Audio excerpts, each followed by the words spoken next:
All right, so for the full disclosure, I usually push the limits of fixation as much as possible, but there's some literature that I need to mention that too. Again, I usually recommend some kind of surgery. As far as the patient can self-care, I think my percentage of the surgery is higher than what Dr. Makki said. I treat less and less with non-surgeries.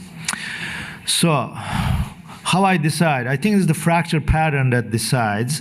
If I can do and reduce it and fix it with some kind of augmentation, whatever it is, I'm going to still try to fix them. If they get older, there's some correlation, right? As we get older, no matter how physiologically young, the fracture patterns becomes a little more problematic to fix. Either the bone quality and the fracture patterns are more comminuted that you may or may not be able to fix them. So our treatment goal, as I mentioned this morning, I think, so you're gonna get the anatomy follows the function, right? So obviously fixing it gives you better anatomy than a replacement, especially a reverse replacement, which would change the whole mechanics of the shoulder. Elderly patient, the first question is non-op versus operative. The second question, if you're gonna indicate the surgery, fixation versus reverse. I think I go back, not the age. Again, I'm going to go to the displacement and the stability. If they are stable and non-displaced or minimally displaced, like the top one on the top, I'm going to treat non-op. And I treat a bunch of them, non-displaced fractures, non-operatively, and they do fine. Or they cannot self-care, and in that case, I don't think I can gain much function by doing surgery. I'm not going to do surgery on these patients because they're not even taking care of themselves, so they probably don't need their arm go up. At the waist level, the shoulder will work fine regardless of what the X-ray looks like. Again, if they are displaced and unstable, they're going to require some kind of surgery. So this kind of fracture, right? So it is like displaced and they present late, like at 6 weeks. If they are pain and they cannot move their shoulder, they are asking what you can do for me. I'm going to end up doing a replacement because the bone quality is not great. It's a delayed presentation. The head is already down. The greater tuberosity displaced, and it's already 4 to 6 weeks. At that point, I can put this X-ray back together. I can make the X-ray look better, but I don't think the stiffness part of it and the pain part gets better after a certain time frame. Okay. So if they are displaced and unstable, I think you have to do surgery, because if they go to the malunion like this or non-union, they lose the function. This is what happens a lot of times. That's what I recommend, that if their patients are functional enough that they can take care of themselves, probably surgery is the way to go if the fracture is displaced. Again, we keep saying displaced, non-displaced. The criteria with each of us uses a little different probably, unfortunately. Again, this is treated with surgery. Again, it's not terribly displaced maybe on one view from the ED X-rays, but if you can get that function, which you cannot get without surgery, I think you should do the surgery. When arthroplasty comes in place, again, you see this slide again from this morning, when you cannot fix well enough anatomically, hold the greater tuberosity is in place, and start the range of motion.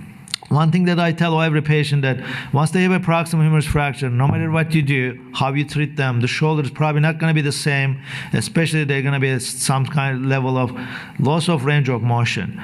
Regardless what I do with surgery and who does it, or they are treated non-op, probably the shoulder is going to be a little stiff. And I tell them for the reason that they should work hard to gain as much range of motion as possible. I go with the fracture pattern and the bone quality, and arthroplasty for fracture is much harder than the what you can do for rotator cuff arthropathy, because tuberoses are not there, and you want to try to get the tuberoses to heal back, otherwise they doesn't function as well. There are a few studies that I'm going to quote in the last 10 years. So basically it's a prospective study, over 72-year-old. If you do surgery on them, okay, reverse total shoulder arthroplasty, at this age, at 1 year, 90% of them in this group, in this reported literature, they were able to return to the same or close to the same functional level. Otherwise, the other ones, they don't do great. Again, this is a 76-year-old diabetic. Again, diabetics has higher risk of the stiffness and not being able to regain the range of motion, and healing is not as ideal. As you can see on the 3D image, there's also coracoid fracture, or this is more severe injury. I can probably put this back together, but I'm not sure I can start range of motion right away. Sometimes I have them back in the OR as a backup. This patient got the kind of an average result, right? Abduction is about head level, forward flexion better. Again, external rotation less than the contralateral side. Internal rotation relatively good for this patient. This is what I tell them after the reverse. After the reverse, external rotation, unless you get the greater tuberosity healed, is not going to be there, and it's going to be a little limited. Internal rotation, because of the mechanics of the arthroplasty, usually doesn't get as good as this one, actually. I tell them it's going to be less. They can get head level abduction. Regarding the timing, there's more literature comes up that waiting and doing the delayed arthroplasty, if they're going to need the reverse shoulder, probably is better to do it earlier. They get better function and pain scores too. Earlier, the better. Again, this is another one. This is in the press in just recently that I was able to find in PubMed. Immediate reverse shoulder arthroplasty, better outcomes than the salvage reverse arthroplasty for proximal humerus fractures in elderly. Regardless if you treated non-op or op, the ones that you operated first to try to fix it, actually they do worse if they need reverse arthroplasty down in the line. There's another one, 82-year-old.